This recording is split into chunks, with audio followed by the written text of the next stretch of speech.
Assalamualaikum kawanku. Supaya Mimin semangat bikin video ini, jangan lupa dibantu subscribe, like, dan komen lalu di-share. Terima kasih atas dukungannya. Mimin doakan semoga panjang umur sehat selalu untuk kawan. Selamat menyaksikan video ini. Mari kita lanjutkan cerita sebelumnya. Judul cerita: Legenda Raja Serigala. Bab 1104. Pertama-tama, Sena memeriksa luka kakeknya. Ada satu luka tusuk tombak di dada. Sekilas tidak ada yang aneh.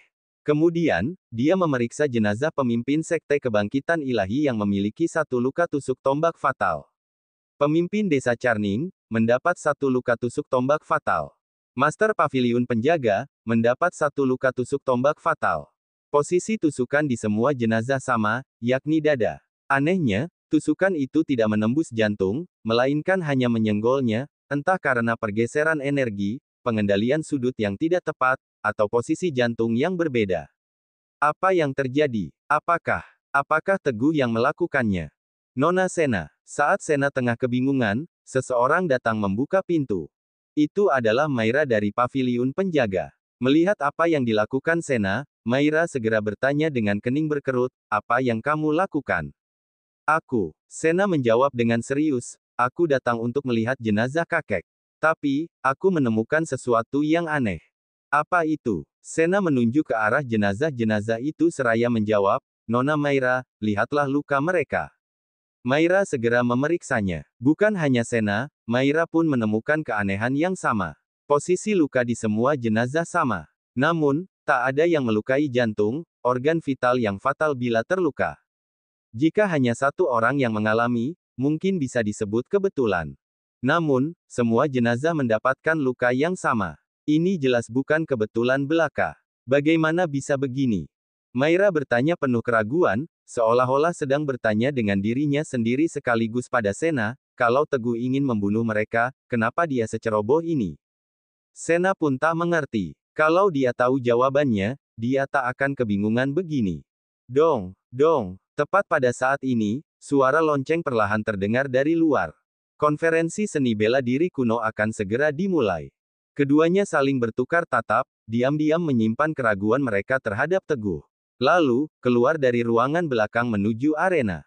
Maira langsung menuju ke atas arena. Sementara itu, Sena kembali ke area sekte obat-obatan dengan mata yang tanpa sadar melirik ke arah Teguh.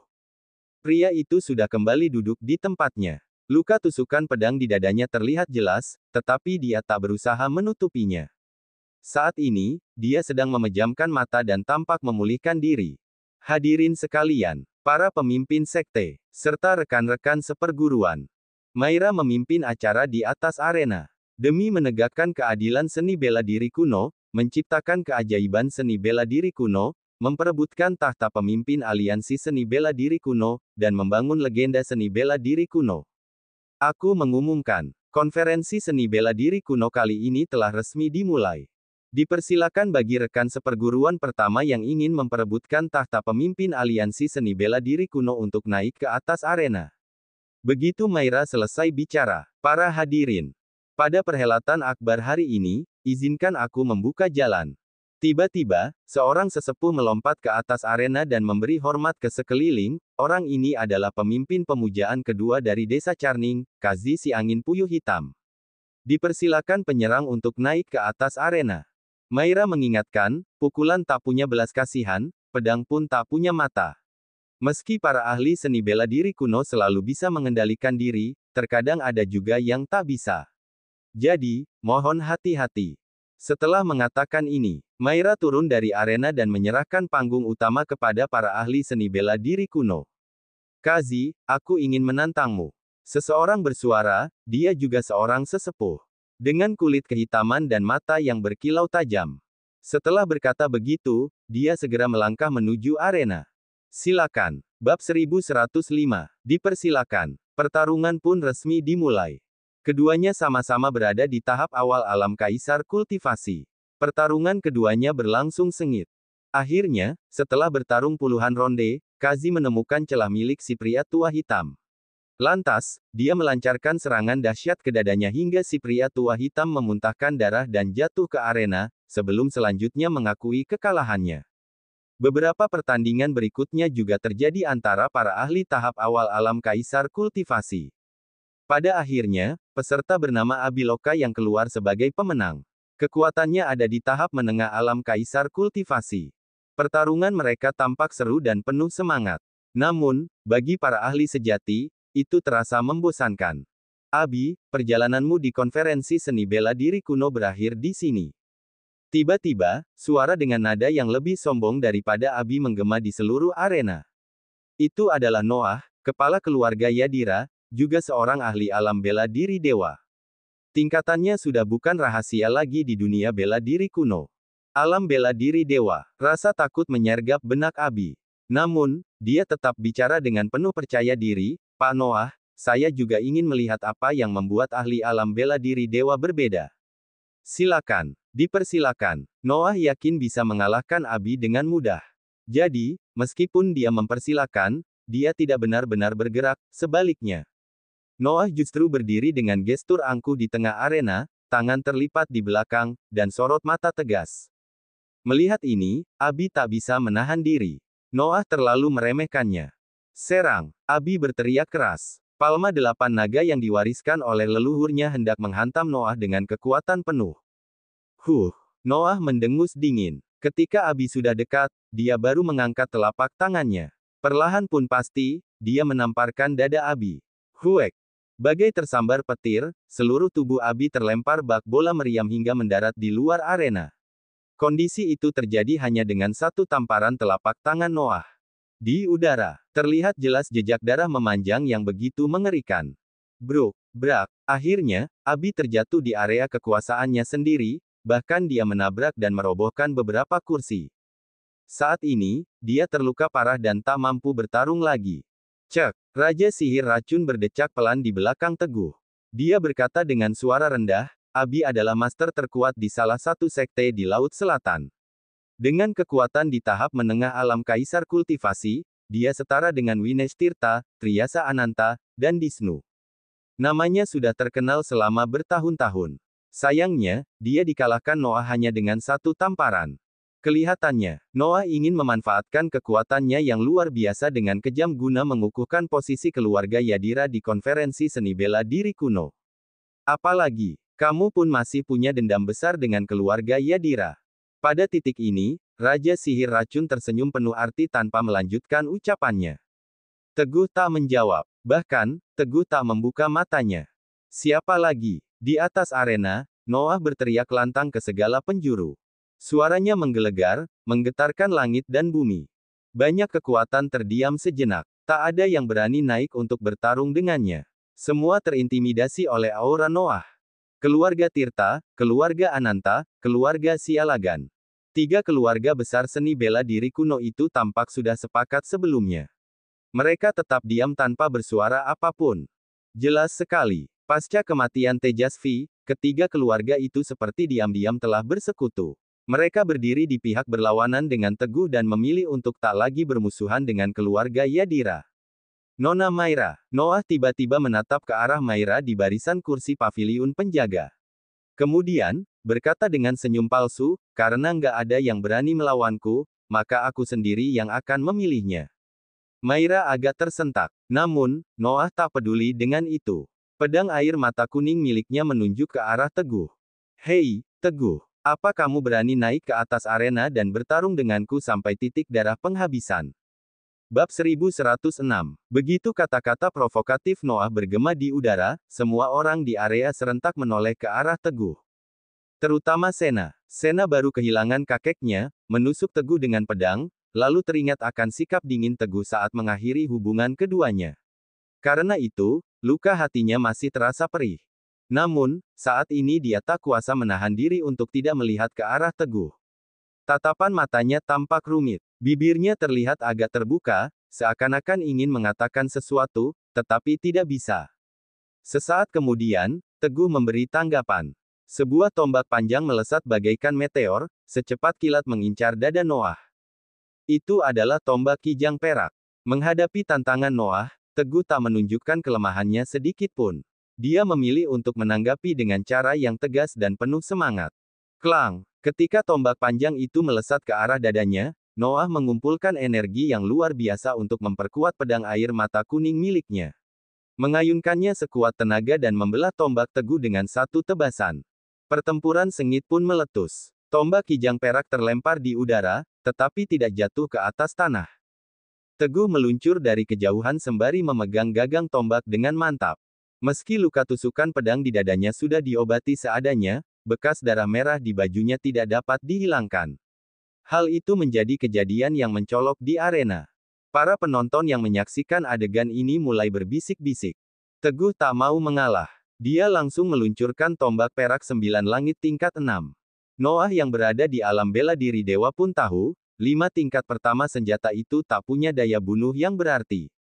Berpisahlah. Noah pun tak berani untuk meremehkan. Dia mengeluarkan jurus pemungkasnya, pedang 13 awan Yadira tingkat 9. Jurus ini punya 3 variasi dan banyak perubahan, dengan setiap gerakan yang penuh misteri serta kekuatan tidak terduga. Tombak Teguh pun melesat. Angin dan petir berkumpul di ujung tombak, menciptakan aura yang dahsyat. Tombak itu melesat dan mengelilingi arena bersalju layaknya naga yang mengamuk. Memancarkan niat membunuh yang menakutkan. Sulit untuk membedakan mana yang ujung tombak atau salju. Namun, aura dingin yang menusuk tulang merembes ke seluruh penjuru arena. Membuat bulu kuduk semua orang meremang. Noah kembali mengayunkan pedangnya. Aura dingin menusuk tulang, gerakannya bagai aliran air yang tak terbendung. Di tanah tandus yang diselimuti salju ini, dia tampak perkasa dan tak terkalahkan. Serangkaian serangan pedang di udara membentuk penjara yang dingin, mencoba untuk menghancurkan semua yang ada di hadapannya. Saat ini, Teguh dan Noah menggunakan ilmu bela diri mereka masing-masing. Mencoba menentukan kemenangan atau kekalahan yang akan mereka dapatkan di tengah hujan salju ini. Hanya saja, meskipun kuat, Teguh telah terluka. Sebaliknya, Noah datang dengan persiapan yang matang. Dia memperoleh sedikit energi tahap akhir dari alam bela diri dewa. Ini setara dengan alam bela diri suci milik Sanu, leluhur keluarga Yadira. Dengan tambahan kekuatan ini, kekuatan Noah setara dengan tahap menengah alam bela diri dewa. Sementara itu, walaupun Teguh menggunakan tombak perak 9 langit tingkat 8, dia tetap tidak bisa mengalahkan Noah. Pertarungan mereka berlangsung sengit dan imbang. Akan tetapi, tidak ada yang memperoleh keunggulan pasti. Serangan menakutkan. Akhirnya, Teguh mengeluarkan jurus terkuat dan paling ganas dari tingkat 8. Ini merupakan serangan terkuatnya sekarang. Orang tak terlihat, tombak tak terbayangkan. Buah lira yang bermekaran sungguh menyilaukan mata. Tampak indah, tetapi berbahaya. Tebasan pedang mengguncang dunia. Noah pun tak mau kalah. Dia mengeluarkan jurus pedang 13 awan Yadira tingkat 12. Ini juga menjadi jurus pemungkasnya. Jurus tanpa bentuk, pedang tanpa jejak. Suara desiran menusuk telinga, nyaring dan mematikan. Klang, brak, duar, tombak dan pedang beradu dengan suara keras, menghasilkan percikan api yang menyala terang. Kekuatan jurus yang dahsyat membuat kedua tangan mereka mati rasa. Wush, wush. Akhirnya, setelah benturan terakhir, tombak kijang perak Teguh dan pedang air mata kuning Noah terlempar dari tangan masing-masing.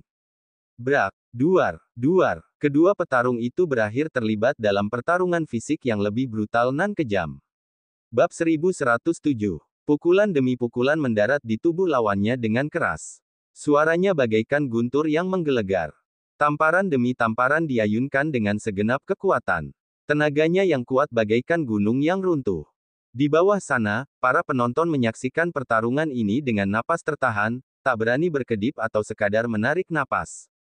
Semua fokus pada pertarungan Noah dan Teguh. Sementara itu, di barat daya Gunung Kemala, Gua Raja Serigala Putih, Pak Yuda dan Iblis Jivan masuk dengan beriringan. Begitu masuk, mereka langsung menemukan formasi tulang yang aneh, yang Teguh anggap sangat janggal hari itu. Di sini, adalah pintu masuk dari tempat penyegelan iblis ular. Selama bertahun-tahun ini, Raja Serigala Putih tak pernah berhenti menyerap energi darah iblis ular. Hal itu perlahan mulai membuka sedikit kesadarannya hingga memiliki kekuatan di alam kaisar kultivasi. Pak Yuda, Iblis Jivan menatap pintu masuk segel dengan ekspresi campur aduk. Antara gembira dan ragu, antara berharap tetapi takut, dia kembali bertanya dengan nada serius, "Apa kamu yakin segalanya sudah siap?" Wajar jika dia berulang kali merasa ragu. Sebab, Sekali melangkah, tak akan ada jalan lagi untuk kembali. Yakin? Pak Yuda mengangguk, menjawab dengan nada yang sangat meyakinkan. Bagus. Aku mulai, ya. Iblis Jivan menarik napas dalam-dalam. Dia mengeluarkan sebuah botol dari dalam saku dan membukanya. Di dalam botol tersebut terdapat darah berwarna merah cerah. Dilihat dari tampilannya, tak bisa dipastikan sudah berapa lama darah itu disimpan di sana, tetapi warnanya masih sangat cerah. Ini adalah esensi darah yang ditinggalkan Tuan untukku. Ini merupakan kunci untuk membuka rahasia segel. Iblis Jivan menjelaskan secara singkat. Kemudian, dia menuangkan darah itu ke semua tulang di sana. Begitu darah itu jatuh ke tanah, hal aneh pun terjadi. Darah itu tak menempel sedikit pun pada debu, melainkan meresap dengan sangat cepat. Bus! Gelombang aneh langsung menyelimuti mereka berdua. Tanpa disadari, pintu penjara itu pun terbuka. Krek! Krek! Muncul retakan di tempat darah yang baru saja dituangkan. Kemudian, retakan terus melebar dan memanjang, memperlihatkan apa yang ada di dalamnya. Ketebalannya hampir 10 meter. Di bawahnya terdapat kabut dingin. Bahkan dengan penglihatan tajam Pak Yuda dan Iblis Jivan, mereka tidak dapat melihat dengan jelas apa yang ada di dalamnya. Ngung! Saat retakan itu terbuka sepenuhnya, sebuah aura pembantaian berdarah menguar tajam, bak tutup panci yang dilepaskan saat air mendidih, atau saat pintu bendungan terbuka. Aura itu menembus keluar dengan kuat dan ganas.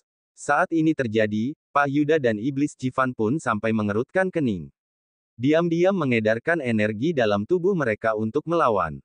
Dari sini sudah terlihat betapa mengerikannya makhluk yang terikat dalam segel ini. Beberapa saat kemudian, kabut asap itu lenyap dan semuanya menjadi hening. Pak Yuda dan Iblis Jivan spontan melihat ke bawah celah retakan namun, sayangnya mereka tak dapat melihat apapun kecuali kolam air berwarna biru kehijauan. Kemana perginya iblis ular? Keduanya saling menatap dengan keraguan yang sama. Ayo, kita lihat ke bawah. Aku juga berniat begitu. Kedua orang itu pun meluncur ke bawah celah retakan dan mendarat di tepi kolam yang dingin. Di sini udaranya sangat lembab, ada sedikit bau amis yang tak terlalu kentara. Di tepi kolam, ada beberapa bekas jejak yang tidak terlalu jelas. Sepertinya itu adalah jejak yang ditinggalkan iblis ular beberapa tahun lalu dan telah terkikis oleh waktu, setelah berkeliling. Keduanya masih belum menemukan jejak iblis ular. Satu-satunya tempat yang belum mereka periksa adalah di bawah air kolam. Bab 1108. Hanya saja, kolam biru yang dingin ini sangat aneh. Bagi iblis ular, kolam ini hanya bisa digunakan untuk melembabkan tubuhnya sesekali. Jelas bukan tempat yang ideal. Sebab, air kolam ini akan menghambat pemulihan lukanya. Keduanya tanpa sadar berasumsi bahwa iblis ular tidak ada di dalam, mungkinkah? Iblis Jivan berkata dengan kening berkerut, mungkinkah binatang ini sudah lama mati karena lukanya terlalu parah? Enggak mungkin. Pak Yuda menggelengkan kepala, lalu berkata dengan penuh keyakinan, dulu, Tuan memang memukul binatang ini hingga terluka parah dan hampir mati, tapi itu nggak sampai melukai esensinya. Dengan vitalitas iblis ular yang kuat, sekalipun tersegel di kolam biru yang menghambat penyembuhannya, dia nggak akan mati begitu saja. Binatang ini, dia pasti masih hidup, tapi menjadi lebih licik. Iblis Jivan merenungkannya dan menyadari bahwa ini masuk akal juga. Namun, dia masih bingung. Kalau begitu, menurutmu kemana perginya binatang ini? Pak Yuda tak menjawab, tetapi melihat ke arah kolam biru. Iblis Jivan mengikuti arah pandangnya. Ayo, wajah Pak Yuda menyiratkan tekad yang kuat. Ayo turun dan periksa sama-sama, oke. Iblis Jivan mengangguk menyetujuinya, kedua orang itu segera melindungi tubuh mereka dengan energi dalam. Kemudian, mendekati kolam biru dengan hati-hati. Glek, wush. Tiba-tiba, kolam biru yang tenang mengeluarkan gelembung-gelembung besar. Kemudian, menimbulkan gelombang setinggi 6 hingga 7 lantai. Di saat yang bersamaan, seekor makhluk raksasa langsung menuju Pak Yuda dan Iblis Jivan. Itu adalah iblis ular. Kepala ular itu seukuran mobil biasa, dua bola matanya yang memancarkan aura kematian seukuran bola basket, lidah ular itu menjulur, panjangnya sekitar 2,5 meter. Di tengah-tengah kepala ular itu, terdapat jurang yang dalam. Seakan-akan kepalanya terbelah dua. Itu adalah luka yang ditinggalkan oleh Tuan yang Pak Yuda sebutkan.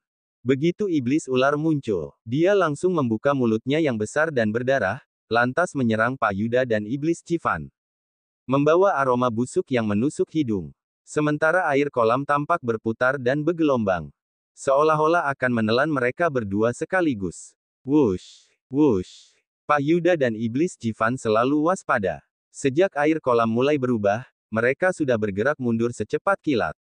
Menjauh dari iblis ular. Membuat iblis ular gagal menerkam mereka. Hal itu membuat wujud sejati iblis ular terungkap. Binatang ini sangatlah mengerikan, tebalnya seukuran 5 hingga 6 tubuh orang dewasa. Kulitnya seperti ular piton, hitam pekat dan dalam, dengan berbagai pola memberikan kesan yang sangat kuat. Tubuhnya yang belum sepenuhnya terungkap telah mencapai lebih dari 10 meter. Sulit membayangkan betapa mengerikannya bila seluruh tubuhnya terlihat. Ses, ses. Melihat mereka yang berhasil menghindar dari serangannya, iblis ular menjadi marah besar. Ia menjulurkan lidahnya dan kembali mendekat ke arah mereka berdua. Kali ini, bukan hanya kepalanya yang menyerang. Plak! Iblis ular mengibaskan ekornya hingga menghantam air kolam, membuat gelombang setinggi 3 meter langsung menerpa mereka. Sial, binatang ini benar-benar ganas. Keduanya sudah berusaha sekuat tenaga untuk menghindar, tetapi air kolam yang sedingin es itu tetap menghantam tubuh mereka. Membuat mereka gemetar kedinginan. Yang lebih menakutkan lagi, saat ekornya menyerang, kepala ular itu berusaha menerkam keduanya. Bab 1109. Lidah ular itu menjulur panjang bagaikan sutra putih yang terbentang di langit, seakan siap untuk menelan Pak Yuda. Binatang sialan, kamu pikir akan berhasil. Pak Yuda berputar dan melompat dengan gesit, sampai akhirnya lolos dari serangan iblis ular dengan susah payah. Dia yang sudah tak dapat menahan diri lagi pun berteriak pada iblis Jivan, kita nggak bisa begini terus. Binatang ini jadi sangat agresif di tepi kolam. Kalau dia menyerang sekali lagi, tulang tuaku ini pasti akan hancur. Cepat. Cari cara buat memancingnya ke area Kemala. Iblis Jivan juga sadar akan situasi genting ini, dia segera menjawab, tahan dia selama 3 detik aja, cukup 3 detik. Jangan membuatku meremehkanmu. Sialan, mengapa kalimat itu terdengar janggal? Pak Yuda tidak punya banyak waktu untuk memikirkannya, sebab serangan iblis ular kembali datang. Wush, iblis Jivan mengeluarkan sesuatu dari tangannya. Itu adalah sebuah sisik terbalik yang dia cabut dari iblis ular saat sang tuan melukainya dulu. Ses, ses. Benar saja, iblis ular langsung marah besar. Ia mengamuk dan beralih mengejar iblis Jivan segera berlari menuju area Kemala. Sementara Pak Yuda mengikutinya dengan bercucuran keringat. Iblis ular terus mengejar mereka dengan penuh amarah. Sementara itu, di area Kemala, di atas arena, pertempuran antara Teguh dan Noah telah mencapai puncaknya. Pukulan demi pukulan dihantamkan. Setiap kali mereka beradu, intensitasnya bak tabrakan Mars dan bumi. Begitu dahsyat dan brutal, penuh amarah dan niat membunuh. Namun, bagaimanapun juga, Teguh lebih muda dan lebih kuat. Dengan kekuatan di tahap menengah alam bela diri dewa, dia telah melalui berbagai penempaan diri dan berlatih kultivasi hingga sekuat baja. Ketika bertarung secara fisik dengan Teguh, itu berarti Noah menggunakan kelemahannya untuk menyerang kekuatan lawan. Tak lama kemudian, tubuhnya mulai terluka, kekuatannya pun melemah. Bruak, Teguh kembali mengayunkan tinjunya. Meskipun Noah sudah berusaha mengadang, kekuatan besar yang terkandung dalam pukulan Teguh tetap membuatnya merasa mati rasa, dadanya pun sesak, serangan kali ini berhasil membuat Noah babak belur. Namun, dia memanfaatkan kemundurannya ini untuk meraih pedang air mata kuning. Wush! Noah menarik pedang air mata kuning itu dan langsung menusukkannya ke arah dada Teguh. Karena masih muda, Teguh berhasil menghindar dengan gesit. Dia berteriak marah, bajingan, kamu curang. Jangan salahin aku kalau nggak mengikuti aturan juga. Fu, fu. Sebuah seruling yang terselip di pinggangnya entah sejak kapan sudah berpindah ke bibir Teguh, segera, melodi yang suram dan aneh pun mengalun. Ngung, ngung, ngung. Shoot, shoot, shoot. Brak, brak, brak. Seketika itu juga, puluhan ribu hingga ratusan juta lipan beracun berdatangan. Kemudian, menyerang Noah dari segala arah tanpa celah. Membuat bulu kuduk Noah berdiri. Jantungnya berdegup kencang. Noah yang telah mengeluarkan banyak energi. Kini, dihadapkan dengan serangan lipan beracun yang tak kenal ampun, dia jelas kewalahan dan terluka. Ini, nggak mungkin. Ini adalah teknik pengendali serangga legendaris milik Raja Sihir Racun Malajang. Bagaimana bisa Teguh menguasainya? Mungkin saja, Teguh pernah terluka oleh racun Dewa Perang Kedua. Tapi, dia kembali dari Malajang dengan selamat. Jelas sekali dia mendapatkan warisan teknik ini. Kali ini, dia tiba-tiba menyerang para master top dari berbagai aliran. Ini mirip dengan apa yang Raja Sihir Racun lakukan ketika dia menyerang ibu kota. Pak Kazi, maksudnya Teguh adalah penerus Raja Sihir Racun. Kata-kata ini langsung menyebabkan kehebohan di tempat itu. Bab 1110. Raja Sihir Racun. Dulu, dia pernah menimbulkan kekacauan besar di Serenara. Dia hampir berhasil menguasai ibu kota dengan jutaan master sihir racun yang berada di bawah komandonya. Dia bisa digambarkan sebagai pahlawan yang gagah berani. Untungnya, dia berhasil dibasmi oleh para ahli sehingga keributan itu pun mereda. Namun, banyak ahli yang terluka kala itu, sehingga perkembangannya pun terhenti. Selanjutnya era 100 aliran bersaing, menjadi era bela diri kuno, seperti sekarang. Itu sebabnya, Raja Sihir Racun dan para pengikutnya selalu dianggap sebagai musuh bersama di dunia bela diri kuno. Kecuali oleh beberapa keluarga yang punya motif tersendiri. Mereka dikecam oleh semua orang dan dianggap seperti tikus jalanan. Hari ini, kalau Teguh dibiarkan lepas begitu saja sebagai pengikut Raja Sihir Racun, maka situasinya akan menjadi lebih buruk. Nggak heran, ternyata Teguh adalah pengikut Raja Sihir Racun. Pantas saja dia menyerang para master terkuat dari berbagai aliran. Teguh yang merupakan Raja Serigala Serenara, ternyata adalah sisa pengikut Raja Sihir Racun. Seperti kata pepatah, jangan menilai seseorang dari penampilannya saja. Setelah kita tahu kalau Teguh itu sisa pengikut Raja Sihir Racun, kita harus membunuhnya hari ini juga. Ya, bagaimanapun caranya, kita harus membunuhnya hari ini. Semua orang begitu marah, wajah mereka sudah merah padam. Teguh. Noah ikut berkata sinis, aku heran bagaimana kamu bisa pulih setelah nyaris sekarat. Ternyata kamu menggunakan metode Raja Sihir Racun. Tapi, apapun itu, kamu pasti akan mati hari ini. Kamu diperintah sama Raja Sihir Racun buat membunuh orang yang nggak bersalah di Serenara. Maka, hari ini keluarga Yadira akan memperjuangkan keadilan. Noah sadar, dia memang tidak bisa mengalahkan Teguh dalam hal kekuatan. Namun, dia tidak kalah dalam perdebatan lisan. Sebab, leluhur keluarga Yadira tidak akan membiarkannya mati di atas arena. Omong kosong. Teguh sangat membenci Raja Sihir Racun. Dituduh sebagai sisa pengikut Raja Sihir Racun tentu membuatnya merasa tak terima. Segera, Teguh mendengus dingin sembari membantah dengan tegas, Noah, kamu sudah hampir mati, kenapa kamu masih berani membual begitu? Apa aku harus menjadi penerus Raja Sihir Racun hanya untuk belajar teknik pengendali serangga legendaris? Kalau begitu, itu berarti semua ahli bela diri di dunia ini adalah sisa pengikut Raja Sihir Racun. Keluarga Yadira juga melindungi adik Raja Sihir Racun, bukan? Apa kamu juga bersekongkol dengan Raja Sihir Racun?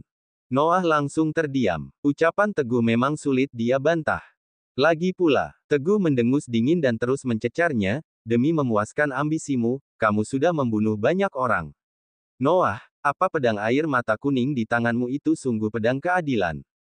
Aku nggak yakin. Itu hanya cara untuk menunjukkan keangkuhanmu. Berdiri di atas moralitas dan keadilan. Begitu terbongkar, kamu akan marah dan berteriak seperti orang gila. Itu benar-benar konyol. Meskipun cara yang kugunakan salah, selama itu untuk Serenara, untuk rakyat, aku akan tetap berada di jalur kebenaran. Kamu nggak akan bisa mengkritikku. Ucapan ini benar-benar membuat Noah marah. Tangannya yang memegang pedang sedikit gemetar. Teguh, kamu. Noah menggertakkan gigi, kemarahan di hatinya telah mencapai puncak. Dasar bajingan licik. Hari ini akan kurobek mulutmu dan kuhancurkan gigimu. Saat itu juga, Noah benar-benar marah. Teguh tak mau repot-repot berdebat dengannya. Wush. Dengan tangan kanan menggenggam erat tombak kijang perak, Teguh lantas memutarnya dengan gagah berani, lalu menyerang Noah secepat kilat. Guntur menggelegar dan angin bertiup kencang. Penonton tercengang, tak bisa membedakan mana yang nyata dan mana ilusi. Klang, klang, cerita bersambung.